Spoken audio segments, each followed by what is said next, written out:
ഞാനെപ്പോഴും ഈ പാർലമെന്ററി വേദിയും നമ്മുടെ സംഘടനാ രീതിയും രണ്ടും ഭയങ്കര എക്സ്ട്രീംസ് ആണ്. പക്ഷെ അഞ്ചേച്ചി MLA ആയിട്ടിരുന്ന സമയത്ത് അറിയാം, നമ്മുടെ കംപ്ലീറ്റും അതിലേക്ക് നമ്മൾ കോൺസെൻട്രേറ്റ് ചെയ്തില്ലെങ്കിൽ നമുക്ക് അവിടെ ഒന്നും ചെയ്യാൻ കഴിയില്ല. അപ്പം ഞാൻ പഞ്ചായത്ത് പ്രസിഡന്റ് ആയിരിക്കുമ്പോൾ ഞാൻ പറയുമായിരുന്നു, ലോക്കൽ കമ്മിറ്റിയുടെ ചുമതല എനിക്ക് തരരുത്, കാരണം തന്നാൽ ലോക്കൽ കമ്മിറ്റിയിലും എനിക്ക് വർക്ക് ചെയ്യാൻ പറ്റത്തില്ല, പഞ്ചായത്തിലും പറ്റത്തില്ല. അപ്പോൾ അതിനെ ഒരു നെഗറ്റീവായിട്ടല്ല കാണേണ്ടത്, ഞാൻ അവിടേക്ക് ആദ്യത്തെ ഉത്തരത്തിലെത്തുന്നത്. അതിന് ഒരു മാനേജ്മെൻറ്റാണ് നമ്മളുടെ എന്ന് വെച്ച് പാർട്ടി പ്രവർത്തനം തന്നെയാണ് പഞ്ചായത്തിൽ ചെയ്യുന്നതും ജനങ്ങളെ കാണുന്നതും. അത് നമ്മളുടെ പൊളിറ്റിക്സിൻ്റെ മറ്റൊരു ഫേസ് ആണെന്നേ ഉള്ളൂ. ഇപ്പോൾ MLA ആയിട്ട് വർക്ക് ചെയ്യുമ്പോഴതാണ്. പക്ഷേ എനിക്ക് കുറച്ചും കൂടി എന്നോട് ആരാണ്ട് ചോദിച്ചു, ഇങ്ങനെ ഇപ്പം CPM-ലൊക്കെ ഇങ്ങനെ നിങ്ങൾക്ക് ടേം ഉണ്ടല്ലോ. ഞാൻ പറഞ്ഞു, നമ്മളാരും ചിന്തിക്കുന്നതിന് മുമ്പ് നിങ്ങളെന്തിനാണ് ചിന്തിക്കുന്നത്? നമ്മൾ ടേം കണ്ടോ ഒന്നും നിൽക്കുന്നവരല്ല. പാർട്ടി എന്നോട് വെളിയനാട് പോയി മത്സരിക്കാൻ പറഞ്ഞു, ജില്ലാ പഞ്ചായത്തിൽ. വെളിയനാട് എനിക്ക് അത്ര ഫെമിലിയർ അല്ലാത്തൊരു സ്ഥലമായിരുന്നു. ഞാൻ തകഴിയാണ്. വെളിയനാട് എന്ന് പറയുമ്പോൾ ലോവർ കുട്ടനാട് അല്ലേ, ലോവർ കുട്ടനാട് പോർഷൻ. അവിടെ പോയി നിന്നു, നന്നായിട്ട് ജനങ്ങൾ ജയിപ്പിച്ചു വന്നു. അപ്പോൾ ഒരു ഉത്തരവാദിത്വമാണ്. അവിടെ നിന്ന് വർക്ക് ചെയ്യാൻ പറഞ്ഞു. നാളെ ശരിക്കുമുള്ള ആഗ്രഹം എന്താ, ആരും ചോദിക്കുന്നില്ല നിങ്ങൾക്ക് ജില്ലാ സെക്രട്ടറി ആവാനായിട്ട് ആഗ്രഹമില്ലേ, അല്ലെങ്കിൽ നിങ്ങൾക്ക് പാർട്ടിയുടെ സ്റ്റേറ്റ് സെക്രട്ടറി ആവാൻ ആഗ്രഹമില്ലെന്ന് ആരും ചോദിക്കുന്നില്ല എന്നുള്ളതാണ് സങ്കടം.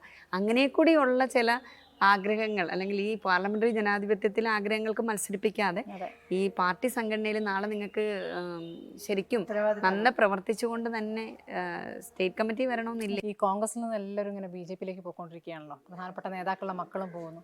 ഞാൻ ശാസിച്ചോടും ചോദിക്കണം എന്ന് ഓർത്താണ്.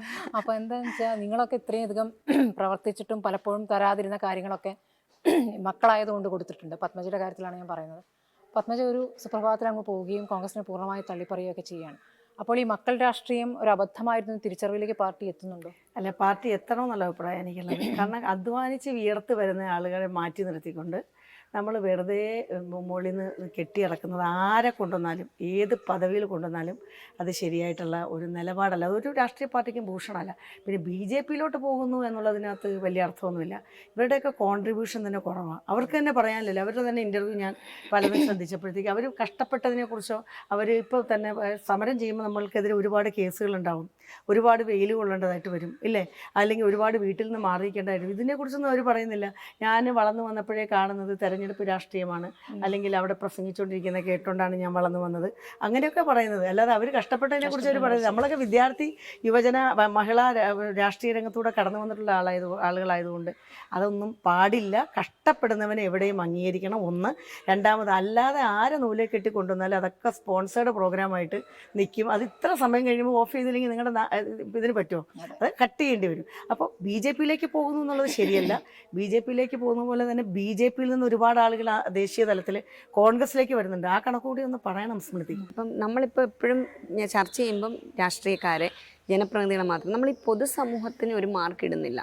സമൂഹത്തിലൂടെ നമ്മളൊരു മാർക്ക് ഇടുന്നുണ്ട്. ഇപ്പം ഞങ്ങൾ ചോദിക്കുന്നത്, ഏറ്റവും തിളക്കമുള്ള ഫ്ലെക്സ് ബോർഡ് വെക്കണം എന്ന് എന്തിനാ സ്ഥാനാർത്ഥികൾ? ഈ സ്ഥാനാർത്ഥികൾ ആരുടെ ഹൃദയത്തിലാണ് വേണ്ടത്? ഇപ്പോൾ 5 വർഷം പ്രവർത്തിച്ച MLA ആയാലും ഫ്ലെക്സ് ബോർഡ് വെച്ചില്ലെങ്കിൽ വീണ്ടും മത്സരിക്കുമ്പോൾ കുറവാണ് വലിയ ഫ്ലെക്സ് ബോർഡ്. ഇപ്പം ഞാനും ഷാൻ ചേച്ചിയുടെ മത്സരിക്കുന്നെങ്കിൽ ഷാൻ ചേച്ചിയുടെ വലിയ ഫ്ലെക്സ് ബോർഡ് വെക്കുമ്പോൾ വെക്കണം. അപ്പം ഇതിന് എവിടുന്ന പണം? അപ്പം സ്വാഭാവികമായിട്ടും ജനം ആഗ്രഹിക്കണം നമ്മൾ ഈ ക്യാമ്പയിൻ രീതി മാറണം. ഇത്രയും ഡെവലപ്ഡ് ആയിട്ടുള്ള സ്മാർട്ട് വർക്കുകളിലേക്ക് ഇനി ഇന്ത്യ മഹാരാജ്യം ഇലക്ഷൻ വർക്കിൽ മാറണം. ഇത്രയും ലക്ഷങ്ങളുടെ കുട്ടിഘോഷിച്ചുള്ള ആഘോഷമായി തെരഞ്ഞെടുപ്പ് മാറാൻ പാടില്ല. അത് ജനങ്ങൾ വിധി എഴുതുന്നതാണ്. അപ്പം ഈ മിന്നുന്ന പോസ്റ്ററുകളുടെ പളവളപ്പല്ല ഒരു സ്ഥാനാർത്ഥിയും. ജനങ്ങളും അങ്ങനെ വിലയിരുത്തലേക്ക് അതിലേക്ക് വരണം.